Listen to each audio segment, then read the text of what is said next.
Welcome to Stuck No More, and thank you for joining us. If I haven't had the pleasure of meeting you yet, I'm Laura Watson, Vice President, Director of Programs for the Moravian Ministries Foundation in America, and happy that you could join us tonight as leaders in your various ministry settings as we look at ways to get unstuck if we are stuck in stewardship or we need fresh ideas in this space. I want to show you what our agenda will look like this evening. I'm going to do a brief introduction to the topic, and then we will look at 4 different ways that churches can often get stuck in stewardship. These are different areas that we are hearing from Moravian churches that we know to be places where sometimes we get a little bit caught up. So I'm going to present those to you, offer some steps for you to get unstuck. You'll get some practical implementation suggestions for each of these areas and a key takeaway for each of these 4 different stucknesses that we're going to hope to get you unstuck on. Then we'll look at how to put it all together. I'll share just an idea of where to get started. And once you've heard these 4 different areas, what should you do next? So present you kind of a tentative first steps and plan. Also want to be sure that you receive some ways to know if what you're doing is working. Oftentimes in churches, you know this, we get together, creative ideas are thrown out, people have energy for them, and then later we ask ourselves, did that have the results we had hoped? Did it work? Do we know? So want to be sure for these particular 4 areas for stewardship that you've got some ways to know if what you did had the impact that you wanted. And then finally, we'll leave some time for questions and conversation. So as I'm going along tonight, if you do have questions and you want to go ahead and put them in chat, that's fine. I will not see them till I get done. I am a one-track kind of presenter, so but feel free to go ahead and put them in chat. And if not, you can just hold them until we get to the question and answer part of the session together. So let's get started first just by looking at an idea about stewardship. Stewardship can be hard to talk about. Maybe you are at a church where you don't talk about it, or you're tentative when you talk about it. It can be a hard topic. And it can also be a topic where it's hard to find leaders who want to take it on, who want to commit to it. I've worked with a lot of churches that say we don't have people that want to be on the stewardship committee anymore. We no longer have a committee. We're smaller now. We don't talk about it because we don't have anybody. It doesn't fall under anybody's leadership. Folks are hesitant to feel like they want to take it on. And then another thing that we sometimes hear, and maybe your church has said this before, is we're doing fine. We're making budget. We're okay. We're paying our provincial share. We don't need to talk about stewardship because we've got enough money to do what we want to do. Or maybe you are somewhere where you feel like people don't want you to talk about money. They don't like it if you talk about stewardship, even if you're talking about the other aspects of time and talent and those pieces. You're hesitant with it because you know that folks have potentially a negative reaction to that very word stewardship. And yet, we know that very word stewardship exists for a specific reason. God created us to be stewards. It's biblical. We love and we serve a generous God, and we are called to share that love with the world through what we do with our time and our talent, and yes, our treasure. So stewardship is not something we should be avoiding or ignoring in our churches. And so here you see a screen, because if you're sitting there right now already thinking, gosh, we don't like to use that word stewardship, what about this statement? Because this is what stewardship is. Yes, it's generously using all that we have and indeed who we are, all we are, in faithful service to God, creation, and humankind. So I'm going to encourage you later to make sure you know what you mean when you use the word stewardship. This is just one example of what it could mean. And our goals here tonight are pretty simple. I want you to pay attention to these 4 different ways you could be stuck in your church.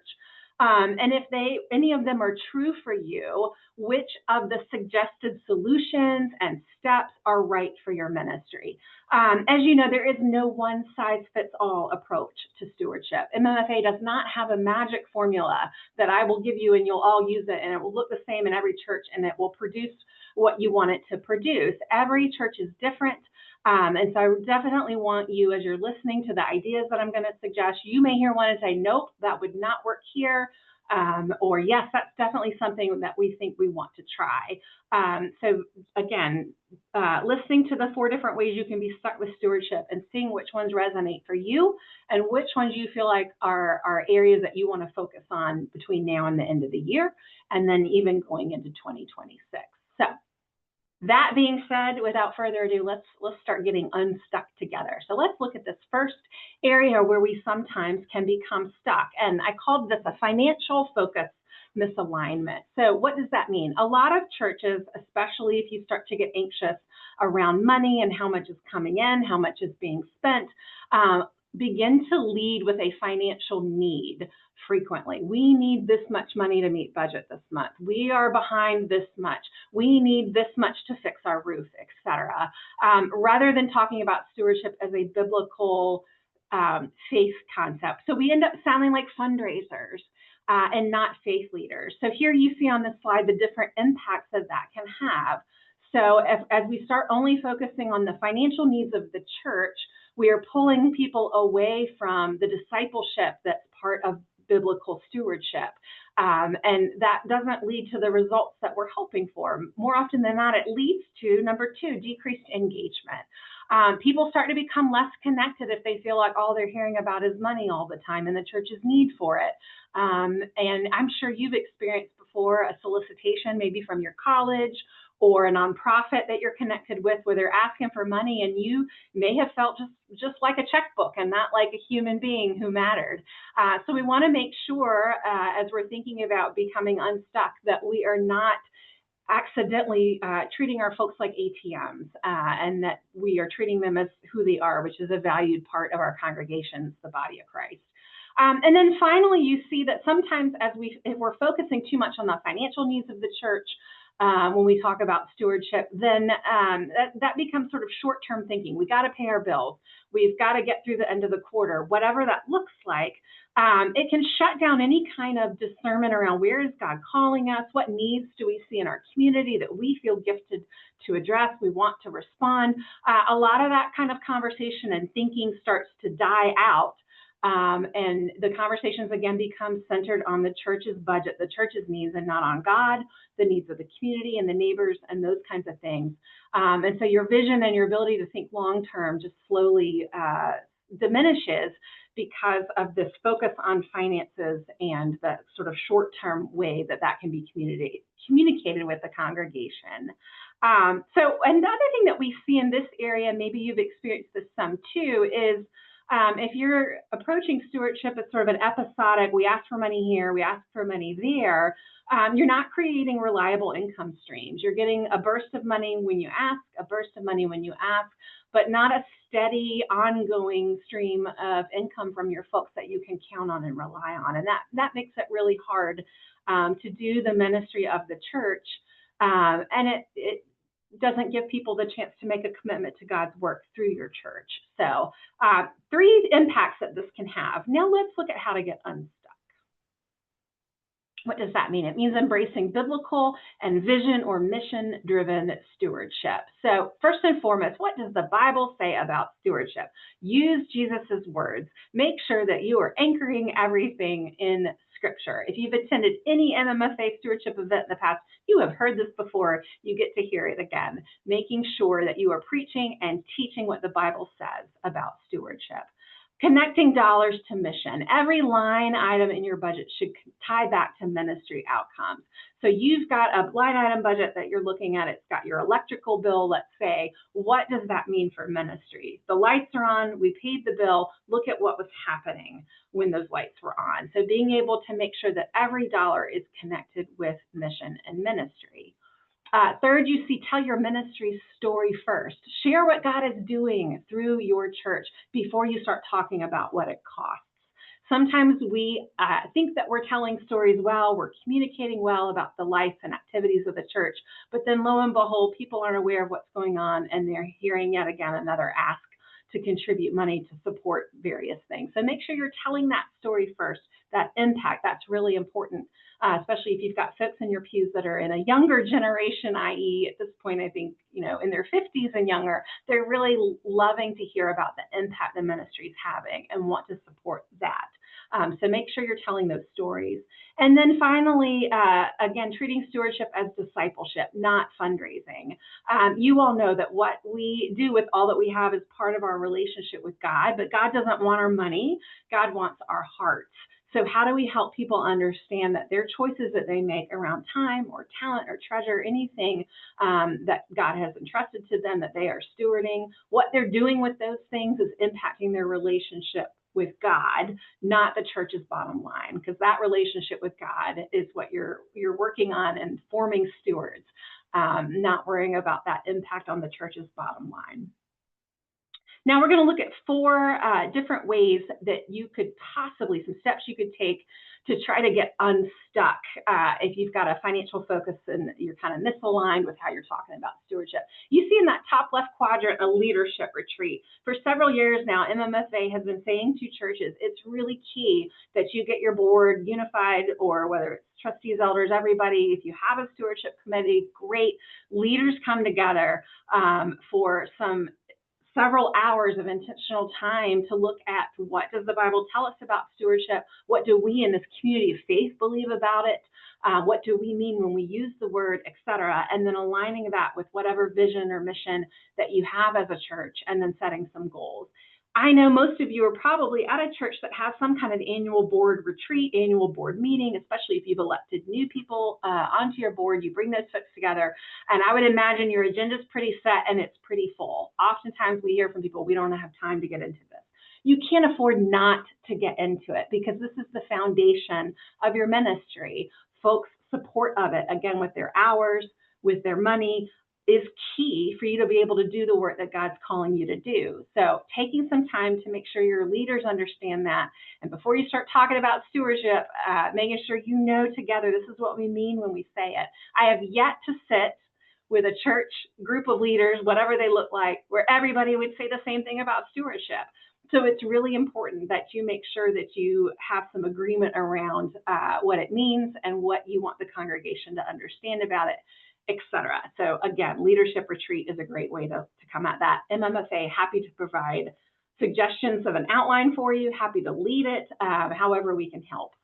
You see up there also a ministry impact inventory. That means really looking at the different things that your church is up to and knowing how it's making a difference. So oftentimes we get into habits. We've done this program year after year after year, and maybe it's not having the same outcomes or impact that it used to have or that we hoped it would have. So just an awareness, again, on an annual basis of reviewing what you're up to as a congregation or a fellowship or community of faith, and saying, okay, are there places where we want to pull back, enhance, etc., so that you don't just keep on keeping on in the same ways, not getting the same kind of impact that you're hoping for.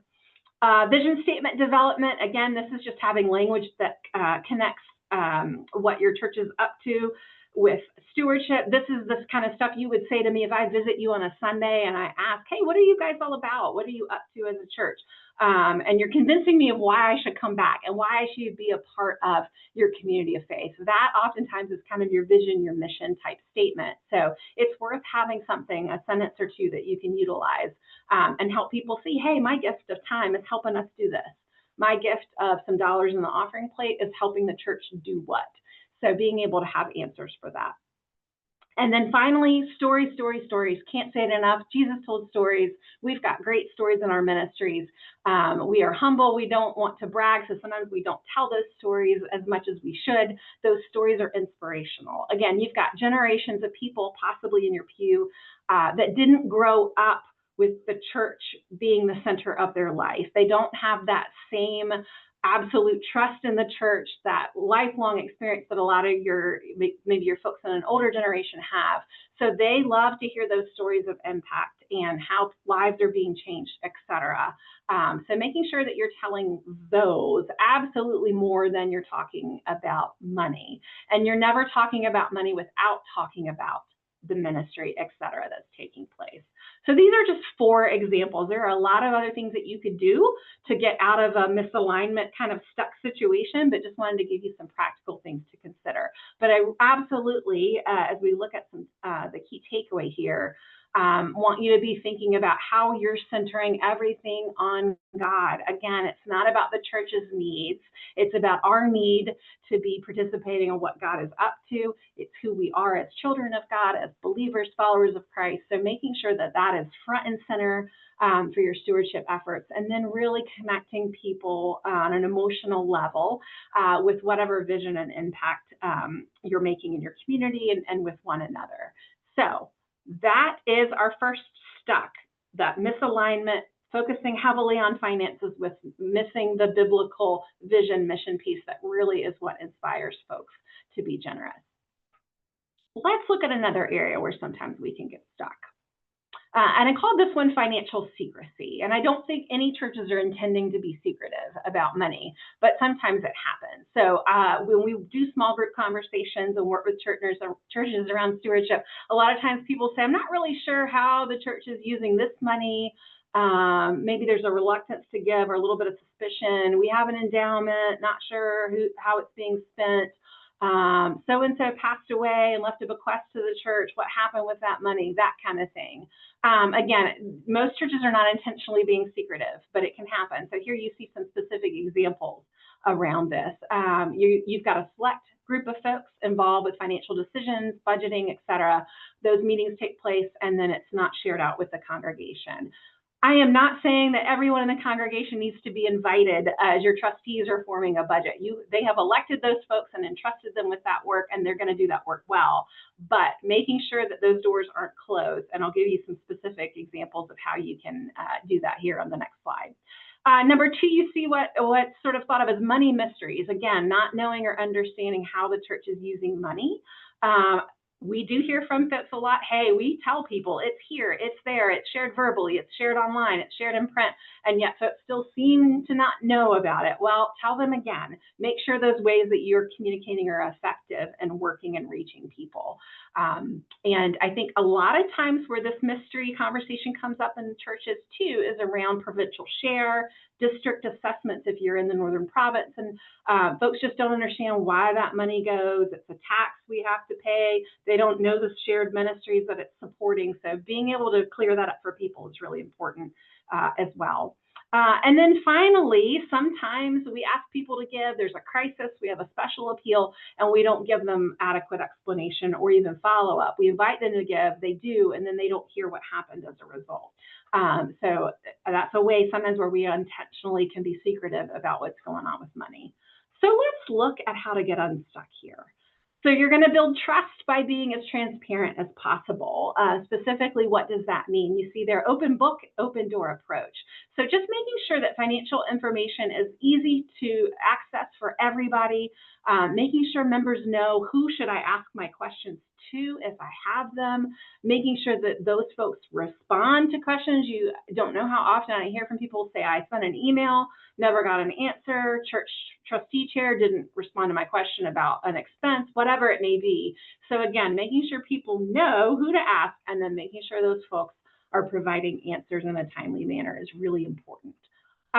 Pastors, this doesn't necessarily mean that you are that person. I actually hope that it's not that person, but you can be the bridge and the liaison if there are some communication breakdowns and some doors are being slightly shut that need to stay open, so to speak. Regular communication, this is a no-brainer. That doesn't mean that you should be sharing a shortfall in your bulletin every week. Please do not do that. That doesn't lead to folks necessarily giving more. It can make people anxious about the church and make them actually give less. And we will dive into that deeper here in a minute. But making sure that you are communicating in a regular way about what's going on with the finances is important. Plain language reporting. A lot of times we can sometimes use some accounting jargon and words that folks don't understand. I always recommend to people, if you're putting together some kind of quarterly financial report, whatever it looks like, have a non-trustee layperson at large review it and make sure it makes sense to them before you put it out in front of the congregation. And then finally, addressing problems honestly. And this is really, really critical. Not hiding any kind of financial challenges that you have, but framing them as opportunities for folks to join you in moving forward in partnership. So again, don't step back into the stuff that we just talked about, where it's all about, we need $50,000 to fix the roof. Yes, that is true. And I am not trying to ignore that reality if that's the situation you're in, but addressing that problem honestly, here's how we got here. Here's what church leadership has said about this. Here's what we're working towards to address it, and will you be willing to come alongside with us? So laying out a plan, being as forthcoming as possible with it, and then making sure you circle back to people later to let them know what happened. So this is really important, especially if you're getting towards the end of the year and you do see that you're behind and you're worried about how you're going to finish the year, and you decide to do an additional communication to the congregation. The MMFA can provide you some examples for that. We're happy to review anything that you've written, just again to make sure that you're being as honest and forthcoming with, here's how we've controlled expenses, here's where we're over, this is why we are where we are, and to give people a good invitation to help fix it. That's not going to lead to them being anxious, et cetera, or mistrustful. So specifically, let's look at 4 different things that you could do to help you build trust and be more transparent. Top left quadrant, you see a monthly financial dashboard. That could be a print piece. It could be something that's available online, whatever makes sense for you, that just shares a summary around the different aspects of your finances. If you are blessed to have invested funds and you're taking monies out of those funds for anything, just making sure it's clear to people how those are being used, why they're being used, and then also the impact on your ministry. So because of this income that we received in our offering plate, we were able to do these things and offer these programs or pay these staff members to lead worship, do these different things that are happening in the life of church. So it's connecting those finances with the ministry that's happening. Quarterly updates are always a great idea. Sharing about financial stewardship. This last 3 months, your gifts enabled us to do what? So it's similar to what you're doing with the monthly dashboard, but just on a quarterly basis, sort of a state of the church, going a little bit deeper with it and connecting financial health to what's going on with your ministries. You may be saying, well, what if, again, we're in a space where we're not feeling financially healthy? How do we present that? And that takes its own special treatment and intentionality. Again, you've got a generation of people. Church is first and foremost in their lives. They are dutiful. They are centered on your ministry, and you're going to ask them to give, and they're going to give. But you do have some folks in your pews who I imagine need a little more than that. They don't have that same sense of obligation. That's not what's motivating them. So even if you present them with a crisis, they may not respond. So it takes some extra work and intentionality around how you do that. Again, MMFA, happy to help. An annual meeting of some sort. You're probably thinking, well, we already have church council. It's usually this time of year. Here's what we do. This could be at that church council, or it could be its own separate meeting where folks really are able to ask questions. I would love to say that you could let people submit those questions in advance. If you don't get any, you can plant some, and those can be the questions that you address. Again, it's that same kind of stuff that you may say, we're already communicating about this. We want to make sure people know it in an in-person setting where they can ask questions and get those answered.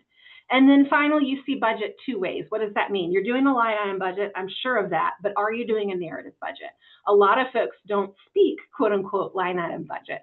Our brains are more geared for stories, again, than they are for numbers. Brain research shows that. You know that Jesus told a lot of stories, so what stories can you tell about your budget? MMFA can connect you with a really great resource from the Methodist Church.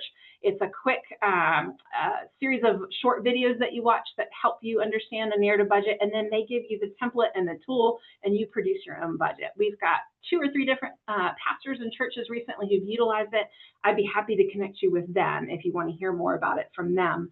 But we'd love to get that resource in your hands from our Methodist partners because it's just a really great way to make that narrative budget come to life. We can show you lots of examples of them. But again, you're telling stories around how dollars are used for ministry, whether it's worship or faith formation or outreach, however money is being used in your congregation. That narrative budget helps people see the ministry side of it, not just the money. key takeaway as you're thinking about how to not be secretive around money, how to be as transparent as possible, is just really how to focus on building trust. And that takes time. You know that, right? It doesn't happen overnight. So this is something that is gradual and takes commitment and intentionality. So making sure that folks know where money is going. Again, showing them how dollars are being spent for ministry. That can be in your line item, in your narrative, but making it really concrete and understandable. Ministry return on investment. What does that mean? A lot of times we're excited to say we had 30 folks come to our community meal. Do you share with people it's an average of $10 a person to do that community meal. So it's given us a little more detail on different aspects of ministries that are meaningful to the church, so they understand the real cost of it. We sent this many kids to camp and we supported them with this much money, that kind of thing. Again, helping people see the impact that their dollars are creating by understanding exactly how they're being used. You don't need to do that for every single thing that's happening at your church, but I think you probably off the top of your head can say, these are ministries here that are really important to my church, and how do I show people the sort of return on their investment? If they give, $20 a week in the offering plate, here's how those $20 were used this week, so to speak. Challenge acknowledgement, spoke to that a little bit already in terms of saying, hey, here's what we're facing and here's how we're addressing it. So again, framing these things that can feel very much like crises, and they may be crises, but framing them as opportunities for folks to be partners in ministry. They're not an ATM, they are part of the body of Christ, and we need to come together and make a commitment to move forward in a financial situation that's unexpected, or again, can be a bit of a crisis. So just acknowledging it, making sure the congregation is aware, everybody's receiving the same information and not hearing one person talk about it in the parking lot, that kind of thing. This is really, really important as you want to build trust. And then finally, accessibility. And I think, again, these are regular opportunities for folks to ask questions. They know who to ask. They are hearing back from those folks, having an open meeting where people can drop in. I know several churches in the last few months, or even in this fall, that are doing financial workshops in the evening. Hey, come in if you want. We'll have snacks and we'll tell you everything you want to know about the church's finances. And they're seeing some good turnout for those. So I think it's worth trying. If nobody comes, nobody comes, but you made the effort, and you can then share people, hey, here's what we had to tell you at this kind of session. So being willing to be as accessible as possible in this space. At the bottom, you see an example of some language that you could use around being a little more clear on how money is turning into ministry. So not just saying, hey, last month we got to do 50 soup starter kits. Here's a young woman from Lake Auburn, Moravian, who has been involved with that. You see in the photo, but then saying, here's exactly what a soup starter kit is, and here's how much it costs to buy these ingredients. That kind of thing can be really helpful for folks as they understand how their treasure gifts are being deployed for specific ministry. Now let's step into stuck number 3, and I call this one scarcity mode. So oftentimes, understandably, as we get anxious around money and whether it's coming in or not coming in, we start focusing on what's lacking and instead of celebrating what is there. And this can force you into a cycle that really discourages generosity. You see some examples here. So we got to preserve the church. We got to pay the bills. We got to keep the lights on. We got to keep the doors open. Yes, yes, yes, you do. But if that's your messaging around financial stewardship, you're going to probably see folks start to give less, which is not what you want. And it also can force you into just sort of a one-track mind, and no longer can we discern, again, where God's calling us, what our community needs, etc. We can't possibly look at new ministry because we are in this stuck financial situation. So you want to make sure that you're avoiding only within being in preservation mode and communicating that kind of message to the congregation. Number 2, you see, again, as folks get anxious, they're actually giving less, which is not what you want, but they're not sure what's going to happen, and it causes them to start drawing back. And then finally, as church leaders, and you are not alone if this is happening in your ministry, again, we're in survival mode. We got to pay pastor. We got to do these different, pay these different bills. So we're going to hoard resources, right? We're going to cling to what we've got and be really careful. that's sending a message to folks that they oftentimes end up hoarding their own resources, and that's absolutely not what you want to be teaching people about stewardship. So just being aware of what kind of tone you're setting as leaders, what kind of language is going out, are decisions being made out of fear, out of faith, that kind of thing is really, really critical so that you're not getting stuck in scarcity mode. Let's look more specifically at getting unstuck. So one idea that I wanted to throw in front of you is the culture of gratitude, shifting from what we don't have to let's make sure we are looking at what we do have, because you do have gifts in your church on any given Sunday. Even if the offering is short of what you had hoped for that week, what you need for that week, there are gifts there that can be celebrated as you work to address financial concerns. So celebrating those gifts is really important. Again, we're not ignoring reality here, but we're placing that reality within a larger context, which is the giftedness that we know is still in our ministry. So again, that leads to the next point of telling stories around God's faithfulness, God providing, and just giving thanks for how God is providing. So in the midst of all this, how are people seeing God at work, providing, and gifts that have been entrusted to the church from God? So making sure that you're celebrating and giving thanks for those on a regular basis. And I'll give you some suggestions here in a minute.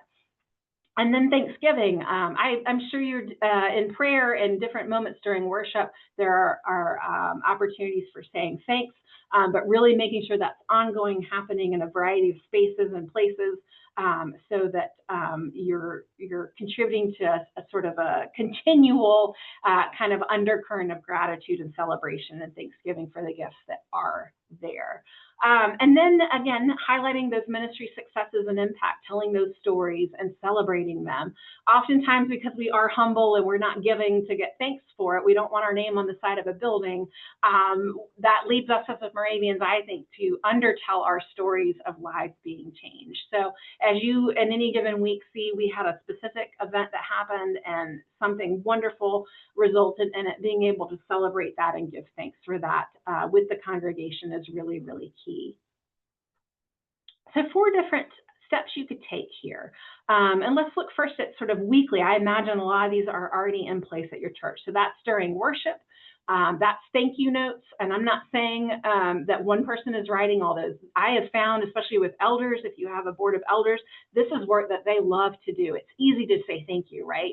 So will they look at different ways, people who are volunteering in different ways at the church and say, hey, we're going to take on some kind of rotation around doing some thank you notes for people. This is really, really an important way to start moving towards that culture of gratitude.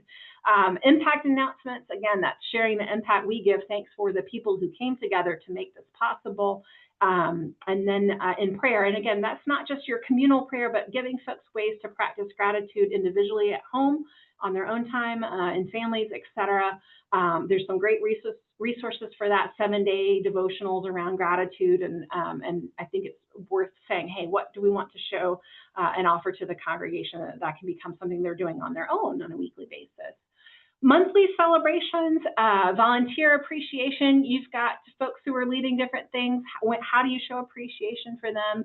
I had the pleasure of being present for a prayer breakfast to commission Sunday school teachers at a church recently, thanking them on the front end of the school year rather than waiting to the end. So there's different groups that you can do different things for that I think could be really meaningful to say thank you and celebrate their gifts that they're making. Ministry milestones, having leaders who are attuned to different activities that are regular for the church and saying, have we reached a milestone here? So this month we had our 5th community meal. We served our 100th lunch after worship, whatever that looks like for your church, but just being able to name those milestones. We're really excited. We've been doing this now for a year and look at what we've accomplished. So again, we do this work. It's happening. We just forget to celebrate it and lift it up. So having some milestones that you can put in front of people is a great way to do that. Spotlight on stewards. Again, having some leaders who are tasked with paying attention to those folks that are giving in some way. Again, this probably isn't about money. It might be about time and talent. There's people that are always there behind the scenes making things happen. How do you shine a spotlight on them, knowing they may not want a spotlight on them, but then you could at least do a one-on-one, and maybe you have a church leader, again, not necessarily pastor or staff, but a lay person who says, hey, I'd love to take you out for coffee. I so appreciate everything you do for church. I look forward to seeing you every Sunday. Thank you. Like, let's spend some time together and just sharing gratitude on an individual basis. So again, this doesn't have to be a big public celebration, although it certainly could be. But I think there's a way to shine a little bit of spotlight that helps people feel good. Their gifts have been recognized and appreciated and are impacting other people, and they may not realize it. Seasonal gratitude events, a celebration Sunday. I know a lot of churches do a commitment Sunday. They invite people to make a financial commitment to the church. When do you celebrate? When do you have a Sunday that's all about let's give thanks to God for all that God has gifted us to do? These are great things to do in January or February even, because you're able to look back at the previous year and say, hey, in 2025, look at all these things that happened. We're giving thanks to God for this. We are excited about this. Praise the Lord. So a celebration Sunday is really, really important, even if you were struggling financially, probably more so, because there are things to celebrate and folks can see ministry happening and gifts that are at work, and this gets them excited to want to be a part of it and support it, hopefully financially. A thankathon, again, this is asking some leaders to say, hey, let's spend some time making some phone calls. Let's look at our different volunteer groups, et cetera, once a year and really do a blitz of saying thank you. And then a ministry fair, showing people all the different ways and things that are going on at the church. Even if you've only got sort of 3 core programs that are happening, how do folks hear about the impact that they're having? Do they feel like they can get involved? How can you make that personal for them? So it's just saying thank you and celebrating those things and making sure folks are aware of them. Finally, you see some language shifts and different ways to, again, you might be saying, Laura, that's just words, but words are important. Words matter, they set a tone, right? So maybe the language that you want to use, the honest language, is we're behind on budget. But could you shift that to, let's look at how God has provided so far this year, and here's how we are partnering with God on what's next to get this work done together in the church. We need more volunteers because God's blessed us with incredible opportunities to serve. How can you join and be a part of God's work in the community? So again, it's just shifting a little bit from problems or what's missing or even complaints. We used to have this, or we wish we had that, to the positive language around appreciation, celebration. Thanks be to God for what gifts are here. I always tell folks when we do individual stewardship work, if you're sitting there saying, oh, we don't have a lot of gifts to celebrate right now, you're saying God didn't gift you, and you know for sure that that's not true. So who's paying attention to those gifts, how they're at work, and celebrating and saying thanks for them? Key takeaway around this gratitude culture.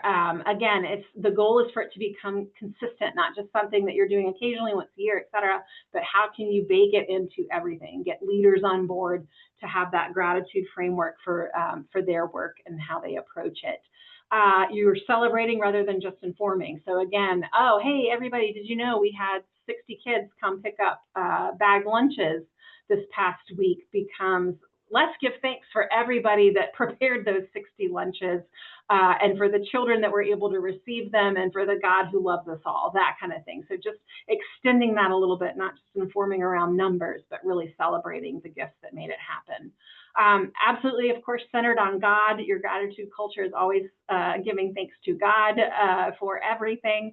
And then finally, you see a little bit of a formula there and an example for how you could use it. So as you're thinking about issuing an invitation, focusing on gratitude first, and then specifically naming the blessing that's there at work, how God's present, and then sort of the forward looking. So you see, we're grateful for the dedicated choir members who blessed us with beautiful worship. We're excited to see who God will call to join this joyful ministry next. Rather than someone standing up and saying, we need more people in the choir, which is true. This is language to use that's based in gratitude and blessing and God's provision, and not just that need and that lack that oftentimes doesn't, again, get the results you're hoping for. Our final stuck is what I'm calling generic stewardship. So again, I know it's hard to get folks to provide leadership in different areas of the church. You may be at a church right now where your board's gotten smaller, same people rotating through. It's just hard to get people to lead in different areas. And this very quickly leads to a one-size-fits-all kind of approach with stewardship, where we don't have time or capacity to take into considerations that people are coming from different individual circumstances. They're at different places on their spiritual journey. And so what oftentimes happens is we end up excluding people rather than including. What does that mean specifically? Everyone's getting that same message and information about stewardship, even if they just lost their job, or they are on fixed income, or they are at the peak of their career and have more money to give. So it's important to be thinking about people's different circumstances as you start messaging around stewardship. Another thing that can happen is a lot of times we work with churches and say we don't know a lot of information about our giving. Now, this doesn't mean that I'm saying you need to know Bob Jones gave $100, but do you know roughly this many people in our church give how much? Do you know how many people are there who aren't giving anything? That kind of thing. That information can help you make good decisions. We've worked with churches before that say, hey, we're going to do a special letter to folks that we don't think are giving anything. And that's going to be different than the letter that goes to people who we know make a pledge every year if you're in a church where pledges are happening. So this, again, takes more time, takes more capacity, but it's worth it for folks to get different messages that meet them where they are versus everybody getting the same message. And then finally, we make a lot of assumptions, don't we? We assume that people know. We assume people know what we mean when we start talking about stewardship. We assume people understand different traditions that we might have about giving, time and talent inventories, or some of those different ways sometimes that we invite stewardship. Not everybody may know all about that. If you've got anybody that's newer, they may have no idea what you're talking about. Again, oftentimes you get around a table, everybody has a different answer about stewardship. So don't make assumptions. Folks may or may not know the same things. And so some people may need more information, detail than others when you start talking about stewardship, especially financial stewardship. So how to get unstuck. How to make stewardship as personal and as accessible as possible. So you see some different ideas here, big picture ideas. We'll get into some more specific steps. Multiple entry points. That sounds so industry speakish. What does that mean? That just means making sure there's different ways people can engage depending on their situation. A lot of churches, and I love this, do invite people to make a pledge. And the invitation is make your pledge for 2026, for an entire year. So you're asking members to discern how much money do I think that I'm going to be able to give the church next year. And for a lot of people, that may work. You may have some folks who their job employment situation is very volatile and they're not sure, or their paycheck varies from week to week, right? So asking them to make an entire year commitment might be unrealistic. So do people feel like they can say, hey, I'm going to make a commitment for a quarter, half a year, a month even, and see how it goes? So I understand that impacts your ability to budget based on those dollar amounts that are committed, but it's an opportunity to say to people, hey, this is your intention to give, and we understand things can change, and to meet people where they are. That doesn't mean you don't give folks the chance to make that year's worth of commitment. That's a wonderful and important thing. But how do you give people different entry points to engage depending on their situation? An educational approach. Again, we need to constantly be forming stewards. We have to teach about stewardship, preach about it, help people grow in their biblical understanding. And consistently, when MMFA works with churches and they take our stewardship assessment, this is an area where there's room for improvement for everybody. So that ongoing educational approach where you're really helping people understand, this is what the Bible says about stewardship, here's how we respond. Flexible options, that just means different giving methods, frequencies, etc. What I don't want you to hear when I say this is, oh, if you suddenly add text to give as a giving method, you're going to get a lot more money in. You might, but that's not the goal there. It's just being able to meet people where they are.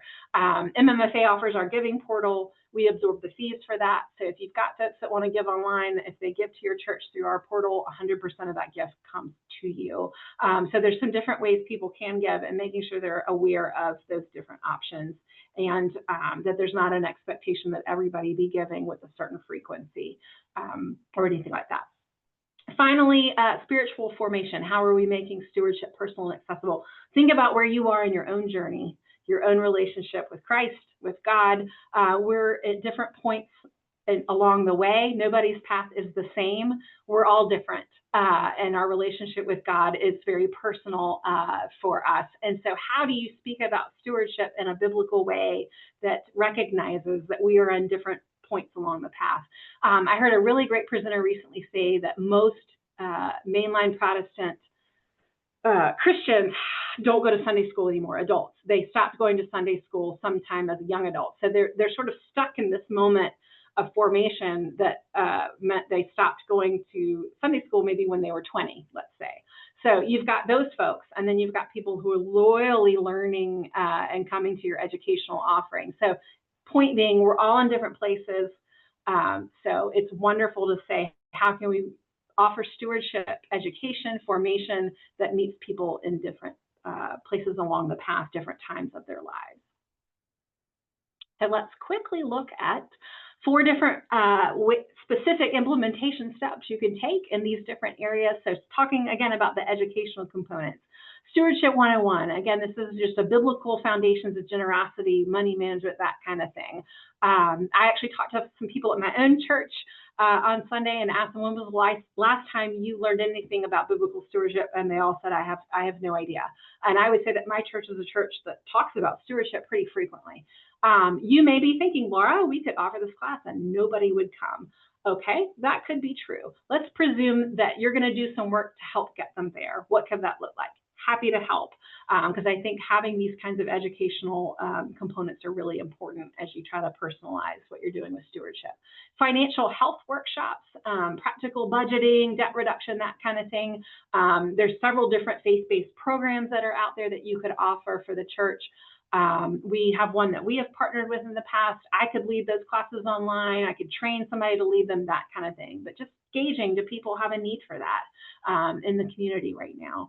Gift planning seminars, if you've got folks that are of a certain age, they are rife for thinking about estate planning and larger types of gifts. Can you offer some kind of workshop for that? Again, you may be thinking nobody will want to come. We've actually seen with work from leadership, folks come into these kinds of things in the last year or so, again, for the first time since COVID. So important to try. If nobody comes, no harm done. But putting that out there as a way for folks to learn through the church can be a great idea. And then finally, you see family curriculum. If you've got young folks in your church and you're going to teach kids anything about stewardship, what are your parents learning about stewardship? How can they be learning something similar so that they can talk with one another on the ride home from church? That kind of thing. So being able to offer something that's integrating different generations so that they're talking about the same kind of learning that's happening for the young people or youth with parents as well. Flexible giving options. I think I mentioned this a little bit a minute ago, just having different kind of methods, cash, check, online, all that kind of thing.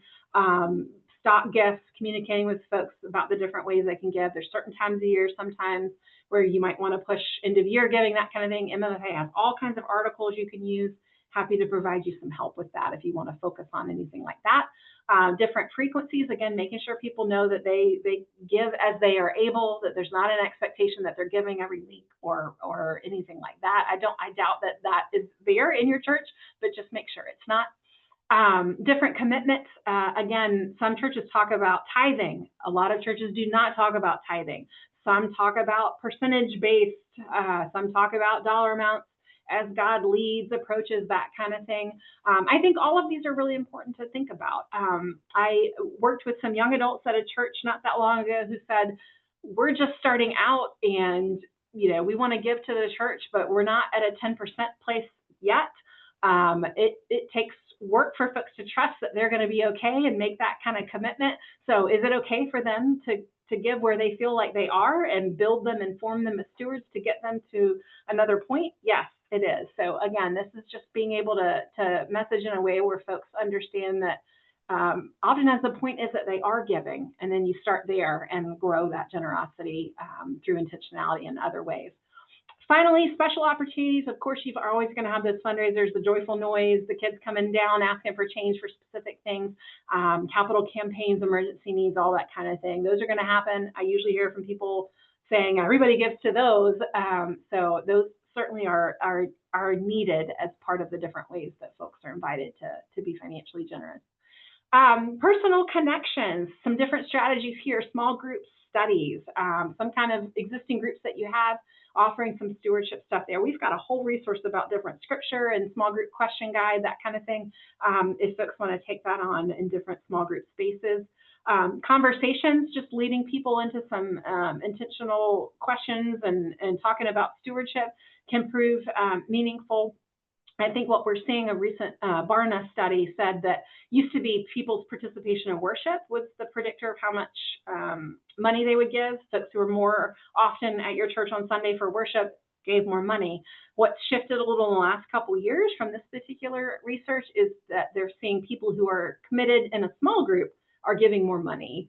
So maybe they're not in worship as much, but if they're actively part of a men's group or the choir or whatever that small group looks like, they're engaged, invested, and they're giving more money. So that's just an interesting data point to be thinking about. But my main point here is, do you have spaces with small groups where some conversations and study can take place, where people are able to be more personal? My direct experience with this, and some of you may have heard this story before, the woman in my own church, we had a small women's group. We were talking about financial stewardship, and she revealed that she'd never made a pledge to the church because she grew up Catholic, and when her mother made a pledge to the Catholic church and got behind on it, she was told, well, you can no longer bring your daughter to the school until you get caught up on your pledge. So this very traumatic experience, which was keeping her from making a pledge. So these kinds of small group settings sometimes can lead people to have a really healthy, spirit-led conversation around stewardship and make it more personal and accessible. And then finally, a mentorship program. What does that mean? Maybe you have prayer partners. A lot of churches try to pair a younger person with an older person, just not specifically about stewardship, but just in a mentorship kind of environment. But again, that forms that relationship where people begin to feel safe. They have a trusted person they're checking in with, and financial stewardship or stewardship in general could come out of that, and they could learn from one another and have more vulnerable conversations there. So just different ways to make some connections. Finally, accessibility considerations there. You see some different things that you as leaders, I'm sure, are paying attention to. If not, I invite you to. You've got folks at different stages of life, people that are on fixed income, people who are just starting out in their jobs, et cetera. So just honoring those different situations as you talk about stewardship. Being sensitive to economic changes. Sometimes your financial folks who are paying attention to giving may see somebody that hasn't given at all, or if you're at a church where folks make commitments and they didn't complete their commitment. This could be a chance to say, is something going on here that we need to know about and minister to? Maybe this person lost the job, you don't know it. So if you're in a church where there's that kind of trust and conversation around, if we look at someone's financial contributions and they've changed, is there an economic thing that we need to be aware of here where we can provide some ministry? Cultural sensitivity, of course, again, different folks from different cultural backgrounds have different approaches to money, to giving. So being aware of that if that's happening at your church and how you respect folks' various backgrounds and beliefs and practices around financial stewardship. And then finally, online versus print. You've got maybe some folks that don't get online, and you've got some folks who absolutely, they're always online. So making sure whatever you're offering for your stewardship conversations are in both places so that everybody can get the same information through their preferred way that they access that information. Key takeaway here, personal stewardship. What is it all about? It's what Jesus did. Jesus was personal. He was constantly one-on-one with people, inviting people to sit around a table and have small group conversations. He went to where people were to do these things. So first and foremost, you're making it personal, just like Jesus did it. You're meeting people where they are. You are focusing on their formation, who they are as human beings, as people of faith, more than the funds that you need for your church to pay its bills. You're prioritizing relationships over transactions. Again, you don't want anybody to feel like, hey, I'm just being seen as a wallet here, not as somebody that has other gifts to offer, right? And then finally, how do you treat people in the stewardship space so that they feel like a partner and not a donor? Again, this comes to that language around invitations to give. And it's not we need $10,000 to meet budget, but we have an opportunity as a church to do these ministries. This is the cost. We invite you to be a part of this. You are part of this body of Christ. And we hope that you will be generous to help us do the things that we're doing together as a community. You see an example there again of a potential statement that can be made if you want to show people that you respect that we're not all at the same point in life with our financial stewardship. So, hey, this year we're going to offer some different workshops. And why are we doing that? Because we know that faithful financial stewardship looks different in every season.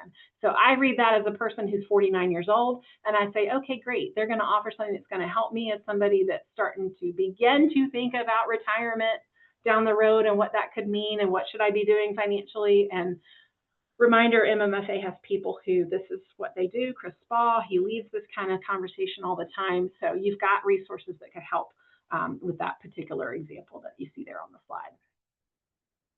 All right, let's put it all together as we move close to the top of the hour. I apologize. I'm going over what I meant to go over time-wise. Number one, you got to set your foundation, build a strong foundation. This is really important. This is where you should spend a lot of time. So this is getting your leadership together again, whether it's a retreat, however you do it, saying, what do we mean? We talk about stewardship, centering on the Bible, vision of the church, ministry, etc. What financial transparency things do you want to have in place? Reviewing those different suggestions, thinking about what makes sense for your church and who's going to make that possible. And then starting to collect those stories of impact. Maybe you look at every month, what's a ministry that's going on? What's that story? How do we tell it? Who are the people who like to write, create videos, talk during worship, that kind of thing? What could that plan look like in 2026? Then you start communicating and sharing these biblical stewardship messages centering on the ministries and vision and mission of the church with the congregation. That regular reporting starts, and then you start some weekly gratitude practices. Then you're engaging people personally. So you don't want to just go straight to people one-on-one. You want to already have started talking and setting the tone and letting people know what this is all about. Then you start stepping into some of these educational opportunities, workshops, et cetera, small group conversations. And then finally, very, very important, and sometimes where we fall short, is what are we going to do to keep this going?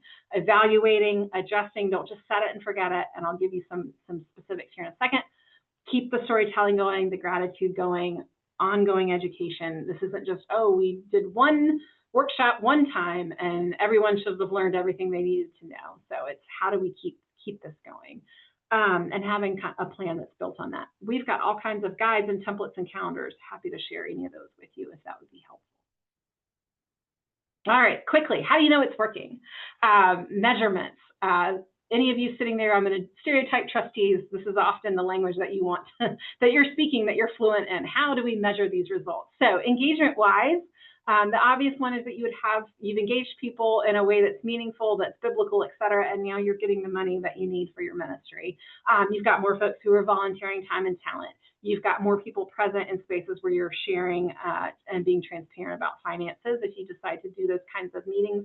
And then you've got more people that are saying, yes, I do want to be present for this stewardship conversation or stewardship Sunday series or whatever that looks like. So just paying attention to how many folks are showing up and what they're doing. Culture shifting, hard work takes years oftentimes. So this is not an instant thing. But you've got more people that are just saying thank you and spontaneously doing so without having a plan that they're executing.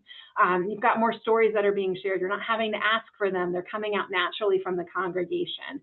People are less anxious in your leadership meetings and more people coming forward and saying, I want to help versus having to be asked. That really is the dream, isn't it? That you're not having to stand up and ask people to do things, that they're stepping forward and wanting to do them. And this can come from that intentionality around giving thanks for what's happening and the gifts and really communicating that impact. Financial health measurements, of course, you're looking at consistent giving, that increases. So you've got somebody that was given randomly, and now maybe you see that they've started giving regularly, that kind of thing. You've got a little more stability with how much is coming in. You're not really wildly swinging month to month. again, that's consistent giving. People have started to get, hey, my financial stewardship is part of my relationship with God, and I am committed, and I'm committed to what this church is doing, and I'm going to be more intentional about my giving. So you're not having these emergency situations as much. You've got a higher percentage of your folks who are willing to make commitments. If you're in a church that invites pledges, you see that start to increase, the people that are willing to do that. And then finally, another option. I know if you're sitting there saying, my church will never do pledges, that's not how we roll, we're not going to even try that. Are there some things that you could do that would help despite that? So one could be, we're going to establish an emergency fund, invite people to give specifically to that fund. So if something happens, you've got money there and you're not having to come to the congregation. This could be a way to say to people, hey, in 2026, we're going to try to raise this much money for an emergency fund. I invite you to support the ongoing ministries of the church, also invite you to support that fund. Happy to talk more about what that specifically would mean and whether that could be something to think about. Final reminder, healthy financial stewardship is a marathon, not a sprint. We have sprinted through this webinar tonight, and even so, I am still taking more of your time than I meant to. But do want to open up quickly, see if anybody has questions.